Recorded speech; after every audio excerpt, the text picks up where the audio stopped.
धौलपुर जिले में आज बुधवार को हुई मूसलाधार बारिश से लोगों को गर्मी से राहत मिल गई है और मौसम खुशनुमा हो गया।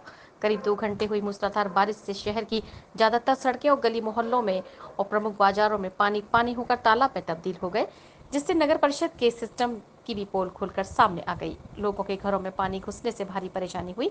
उधर खरीफ फसल के लिए बारिश अमृत बनकर बरसी है। बुधवार को हुई झमाझम बारिश से उमस भरी गर्मी से लोगों को निजात मिल गई है। हालांकि सुबह से ही बादलों की घटाएं देखी जा रही थी और उसके बाद दोपहर को तेज आंधी चलना शुरू हो गई। आंधी के बाद मूसलाधार बारिश शुरू हो गई।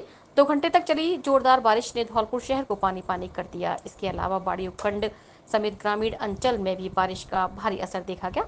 धौलपुर शहर का जगन चौराहा, हरदेव नगर, कचहरी, तलैया, नगर परिषद रोड, संता रोड, धूलकोट, हलवाई खाना समेत गली मोहल्लों में भी भारी जलभराव देखा गया है। धौलपुर शहर के सभी मार्गों पर घुटनों तक पानी भरने से दुकानों में भी पानी प्रवेश कर गया है। धौलपुर कोर्ट में जलमग्न हो जाने से वकीलों को खासी परेशानी का सामना करना पड़ा है। नाली और नाले अवरुद्ध होने की वजह से लोगों के घरों में पानी ने प्रवेश कर दिया है, जिसके कारण लोगों को पानी निकालने में खासी मशक्कत झेलनी पड़ी। पानी की निकासी नहीं होने पर लोगों को भारी परेशानी उठानी पड़ी। मौसम विभाग के मुताबिक पूर्वी राजस्थान में मानसून सक्रिय हो गया है। ऐसे में आगामी दिनों में भारी बारिश की संभावना दिखाई दे रही है। मूसलाधार बारिश से किसानों के चेहरे खिल गए और अब किसान खेतों में फसल की बुवाई का काम शुरू कर देंगे। धौलपुर शहर में जगह जगह जल भराव को देखने के लिए जिला कलेक्टर श्री देवीटी जब गाड़ी से निकली तो उनकी भी गाड़ी में पानी में फंस गई। जिला कलेक्टर ने तुरंत नगर परिषद आयुक्त को मौके पर बुलाया और पानी निकासी के निर्देश दिए हैं। जिला कलेक्टर श्री देवीटी ने बताया कि बारिश से शहर में जगह जगह पानी भरा हुआ है। शहर में बने नालों पर जगह जगह अतिक्रमण होने के कारण नालों की सफाई नहीं हो पाई है। 1 से 2 घंटे में पानी की निकासी हो जाएगी और नालों पर हो रहे अतिक्रमण को हटाने की कार्रवाई की जाएगी। धौलपुर शहर से होकर गुजर रहे NH-44 पर बने सर्विस रोड पर भी जलमग्न हो गया है, जिससे हल्के वाहन और राहगीरों को निकलने की खासी परेशानी का सामना करना पड़ा है। जिले के आला अधिकारियों और जिले के नेताओं को शहर की अव्यवस्थाओं की जानकारी है, लेकिन किसी ने अव्यवस्थाओं को व्यवस्थित करने की जहमत नहीं उठाई। सिर्फ मीडिया में फोटो खिंचवाकर कई वर्षों से समस्याओं को निस्तारण होता रहा है। आज नगर परिषद एरिया में बारिश की वजह से जगह जगह पानी भरा हुआ है, खास करके जगन तिराहे पे। यहाँ पे जगह जगह पे नाले पे अतिक्रमण, उस पर कंस्ट्रक्शन होने के कारण उसमें नाले की सफाई प्रॉपर नहीं हो पाया। तो कुछ समय पहले बारिश हुई थी और ज़्यादा पानी थी, लेकिन अभी थोड़ा पानी के जो लेवल है कम हुआ है। 1 आध घंटे में हमें लगता है कि पूरा जो पानी के जो निकासी हो जाएगा और फिर देखेंगे और फिर जो भी नाली सफाई और नाले पे जो अतिक्रमण है उसके हटाने का कार्रवाई करेंगे। आज भारी बारिश देखने को मिली है, जिससे किसानों के चेहरे खिले। जो गर्मी चल रही थी, करीबन 2-3 महीने से गर्मी पड़ रही थी, उसमें भी राहत मिलेगी। का काम चल रहा है, जिससे नाले सभी तरह के टूटे पड़े हुए हैं। उस नालों की मरम्मत नहीं हो पाई और सभी दुकानों में, बाजारों में पानी भरने को दिखा। बारिश अच्छी हुई है और 2-4 दिन बाद फिर बाढ़ लगेगी वो होगी, तो भाई झटका बहुत पड़ेगा। हम काम करते हैं तो भीतर झटका लगा। धौलपुर जिले के सरमथुरा थाना क्षेत्र के भिंडीपुरा गांव में खेत में कृषि का कार्य कर रही एक 16 साल की किशोरी को सांप ने काट लिया। घटना के बाद परिजन बालिका को लेकर सरमथुरा अस्पताल पहुंचे, जहां से किशोरी को गंभीर हालत में बाड़ी रेफर किया गया। बाड़ी अस्पताल में आई बेसुध किशोरी को चिकित्सकों ने बचाने का पूरा प्रयास किया, लेकिन देर होने के चलते किशोरी को नहीं बचाया जा सका। ऐसे में मृत घोषित किए जाने पर परिजन किशोरी के शव को बिना पोस्टमार्टम के ही अस्पताल से लेकर चले गए। बालिका के साथ आए परिजनों ने बताया कि आज सुबह बुधवार को 16 वर्षीय वर्षा पुत्री दिनेश प्रजापति खेत में कृषि का कार्य कर रही थी, तभी उसे सर्प ने काट लिया। वर्षा को सांप के काटने की सूचना पर परिजन खेत पर पहुंचे और उसे तुरंत सरमथुरा अस्पताल लेकर आए, जहां से उसे गंभीर हालत में बाड़ी रेफर किया गया। बाड़ी अस्पताल में चिकित्सकों ने वर्षा को बचाने का पूरा प्रयास किया, लेकिन देर होने के चलते वर्षा को नहीं बचाया जा सका। ऐसे में मृत घोषित किए जाने पर परिजन वर्षा के शव को बिना पोस्टमार्टम के ही अस्पताल से लेकर चले गए। पीएमओ डॉक्टर हरिकिशन मंगल ने बताया कि बालिका जब अस्पताल लाई गई तो उसके पूरे शरीर में जहर फैल चुका था। ऐसे में उसे बचाने के लिए एंटीवीनम भी दिया गया, लेकिन उसका असर नहीं हो पाया। हमारी बच्ची सुबह 6 बजे हम खेत पर मतलब खाद फैलाने गए थे खेत पर, तो पत्नी किसी जहरीली कीड़े ने उसको काट लिया। तो घंटा भर बाद वो पेट में दर्द बताने लगी। हम देवता भी लेके गए थे, वहाँ की सरमथुरा लाए, सरमथुरा यहाँ मृत घोषित कर दिया गया। सामान्य चिकित्सालय बाड़ी में कार्यरत चिकित्सक ने मुझे बताया है कि सरमुत्रा क्षेत्र की एक बच्ची जो लगभग 16 वर्ष की थी यहाँ लाए थे, जिसे चिकित्सकों ने परीक्षण के बाद में मृत घोषित कर दिया है। सांख्यिकी विभाग द्वारा बाड़ी शहर के राजकीय उच्च माध्यमिक विद्यालय किला में ई ग्राम प्रशिक्षण कार्यशाला का आयोजन किया गया, जिसमें बाड़ी उपखंड की प्रत्येक ग्राम पंचायत के राजस्व ग्रामों के ई ग्राम प्रभारी और प्रशिक्षण अधिकारी मौजूद रहे। कार्यशाला को संबोधित करते हुए जयपुर से आए सांख्यिकी विभाग के सहायक निदेशक भूपेंद्र सांवरिया ने बताया कि राजस्थान सरकार की एक महत्वपूर्ण परियोजना है, जिसका उद्देश्य प्रत्येक राजस्व ग्राम की सुविधाओं और कमियों को ऑनलाइन डिस्प्ले करना है। इस योजना के तहत प्रत्येक राजस्व गांव के प्रभारी लगाए गए हैं, जिन्हें 1 दिवसीय प्रशिक्षण दिया गया है। कार्यशाला को लेकर शिक्षा विभाग के अतिरिक्त ब्लॉक शिक्षा अधिकारी कल्याण सिंह मीणा ने बताया कि शिक्षा विभाग, सांख्यिकी विभाग, राजस्व विभाग के संयुक्त प्रयास से ब्लॉक के प्रत्येक राजस्व गांव पर प्रभारी नियुक्त किए हैं। इन प्रभारियों को प्रशिक्षण में यह बताया गया है कि उनको उनसे जुड़ने रेवेन्यू विलेज में 12 विभागों से जुड़ी जानकारी की सूची तैयार करनी है, जिसमें राजस्व, कृषि, शिक्षा, सड़क, पेयजल, बिजली सहित सभी विभागों की जानकारी जुटाना है। उक्त जानकारी में उस गांव में मेडिकल सुविधाएं हैं या नहीं, कृषि को लेकर या क्या क्या व्यवस्थाएं हैं, शिक्षा में कितने स्तर का स्कूल है, पेयजल और बिजली की क्या व्यवस्था है, यह सारा रिकॉर्ड एकत्रित करना है, जिसके लिए 31 जुलाई अंतिम तिथि दी है। इस रिकॉर्ड को ब्लॉक के सांख्यिकी विभाग के कार्यालय में जमा कराया जाएगा, जहां से जिला कलेक्टर और जिले के उच्च अधिकारियों के माध्यम से यह पूरा रिकॉर्ड ऑनलाइन डिस्प्ले के लिए जयपुर जाएगा। ऑनलाइन डिस्प्ले होने के बाद कंप्यूटर या मोबाइल पर संबंधित वेबसाइट को लॉक करते ही राजस्व गांव का नाम डालते ही सारी संसाधन और कर्मियों से जुड़ी जानकारी सामने आ जाएगी। आज मुख्यमंत्री ई ग्राम परियोजना के तहत वित्तीय वर्ष 2024-25 के लिए प्रशिक्षण रखा है हमने, जिसमें प्रत्येक रेवेन्यू विलेज का एक ई ग्राम प्रभारी नियुक्त किया है। ई ग्राम प्रपत्र में 12 विभागों के द्वारा जो ग्रास रूट लेवल पे जो सूचनाएं मेडिकल हो, एजुकेशन हो, रेवेन्यू, एजुकेशन, पीएचडी यदि सभी विभागों को उसमें सूचनाएं संकलित की जाएगी। उन सूचनाओं का डेटाबेस तैयार करके सरकार उस कहीं से भी किसी भी पोर्टल के द्वारा कोई भी व्यक्ति जानकारी ले सकता है कि उस ग्राम में मूलभूत सुविधाएं, चाहे सड़क की है, पानी की है, बिजली की है, चिकित्सा की है, स्वास्थ्य सुविधाएं, उसमें कर्मचारी कार्यरत है नहीं है, स्टाफ की क्या कमी है कि नहीं है, वो सब सूचनाओं का क्या है, उसको डेटाबेस को पोर्टल से हम पता लगा सकते हैं। इसके लिए ई ग्राम प्रभारियों को एक प्रपत्र जो राज्य सरकार के द्वारा प्रेषित किया गया वो प्रपत्र हमने उपलब्ध करवाया है और इनको 31 जुलाई तक उसमें सभी विभागों से सूचनाएं लेकर के उनको हमको संबंधित ब्लॉक सांख्यिकी अधिकारी को देनी है। ब्लॉक सांख्यिकी अधिकारी कार्यालय से उन सूचनाओं का ऑनलाइन पोर्टल पर इंद्राज होगा। इंद्राज होने के बाद उसका जिला स्तर से और ब्लॉक स्तर से 5-5% जो रैंडमली चेक है उसका जांच की जाएगी। उन्होंने जो ई ग्राम प्रभारी ने जो सूचनाएं दी है उनमें कितनी सत्यता है और उन सूचनाओं का सत्यापन के आधार पर उसके बाद कलेक्टर साहब को रिपोर्ट प्रेषित की जाएगी और वो सूचनाएं ऑनलाइन पोर्टल पर आम जन के लिए पब्लिक डोमेन में प्रदर्शित होगी। इसके लिए हमने आज प्रशिक्षण का आयोजन किया गया है, जिसमें एजुकेशन विभाग से भी और आईसीडीएस विभाग से पधारे हैं हमारे पास में और जिला स्तर से जयपुर से भी हमारे पास में आज सहायक निदेशक महोदय उन्होंने मतलब इसमें प्रेजेंटेशन दिया, आज यहाँ उपस्थित रहे और सभी को आज प्रशिक्षण दिया गया है। धौलपुर जिले के बाड़ी उपखंड के गांव सुनीपुरा में मंगलवार को रात्रि चौपाल का आयोजन किया गया। इस दौरान अतिरिक्त संभागीय आयुक्त भरतपुर ब्रजेश कुमार चंदोलिया और बाड़ी एसडीएम राधेश्याम मीणा ने लोगों की समस्याएं सुनी। ग्रामीणों ने विभिन्न समस्याओं से संबंधित 38 शिकायतें की। इस पर प्रशासनिक अधिकारियों ने संबंधित विभाग के अधिकारी कर्मचारियों को समाधान के निर्देश दिए।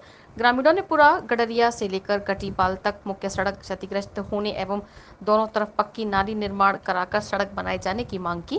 वहीं लोगों ने बताया कि 10 वर्षों से ग्राम पंचायत का आंगनबाड़ी केंद्र एक टूटी फूटी इमारत में चल रहा है। इस पर नई बिल्डिंग के लिए अतिरिक्त संभागीय आयुक्त ने आश्वस्त किया। इस दौरान गांव के युवाओं ने गांव में लाइब्रेरी खुलवाने, पशु चिकित्सालय बनवाने की मांग की। गांव के विद्यालय में अध्यापकों की लापरवाही को लेकर भी शिकायत की गई। इस पर सीडीओ दाऊदयाल शर्मा को मामले की जांच और समस्या समाधान के निर्देश दिए।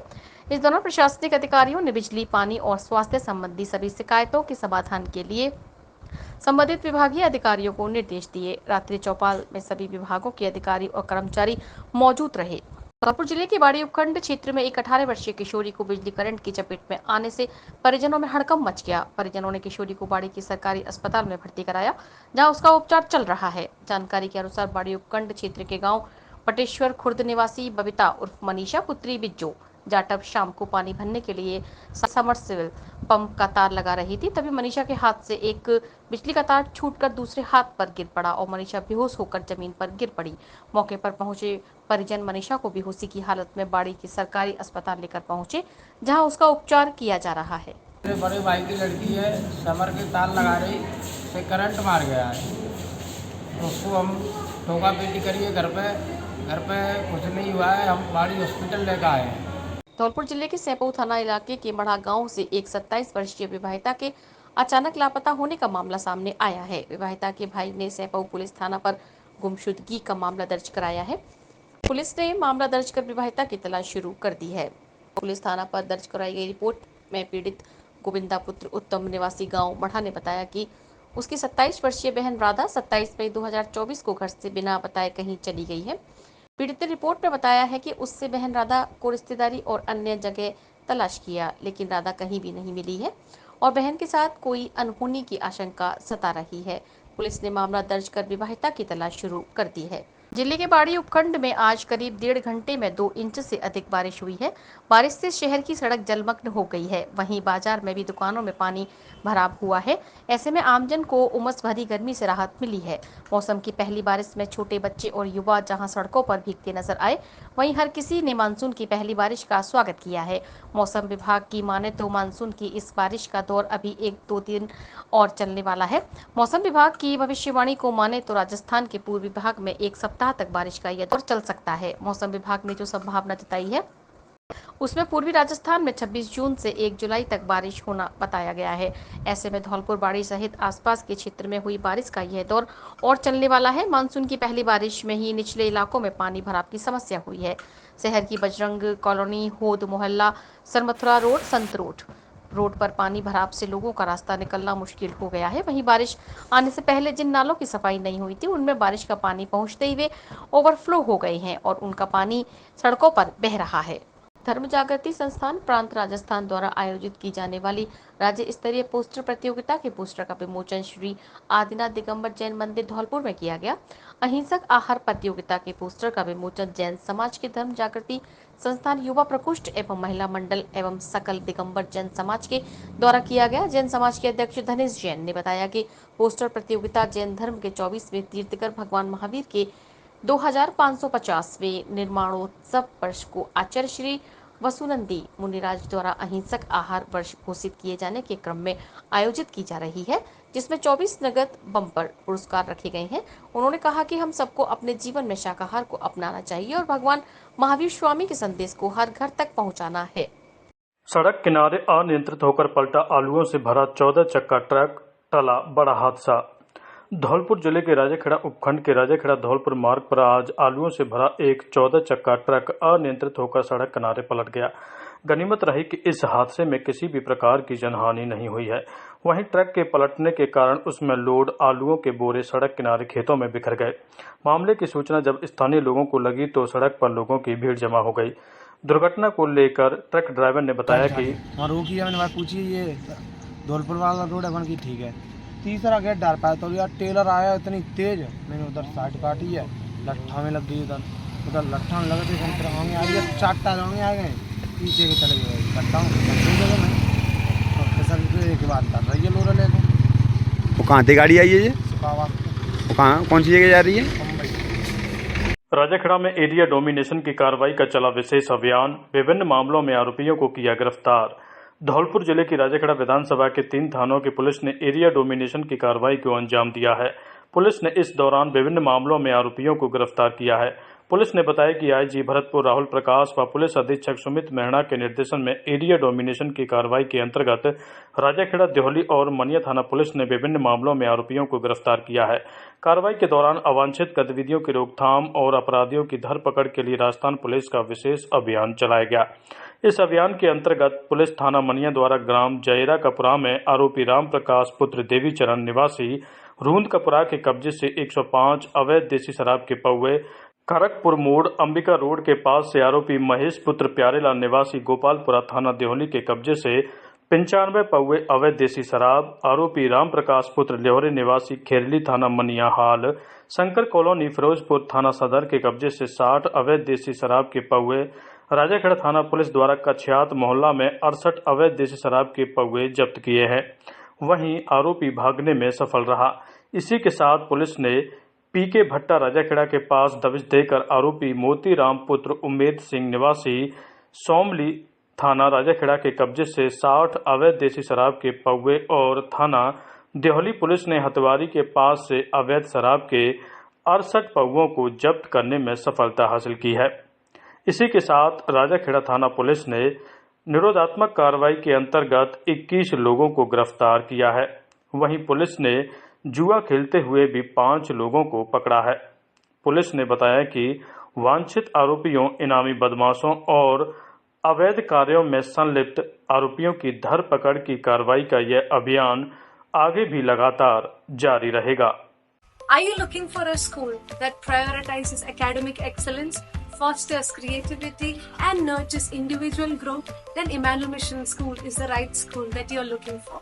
A legacy of 35 plus years, Emmanuel believes that every child is unique, and with the right kind of educational framework and attention, every child can shine bright. Admissions are now open at Emmanuel Mission Senior Secondary School, Badi Road and Jail Road branches. For admissions from class nursery to class 12 are open now. Limited seats only. You can enroll your child for better future.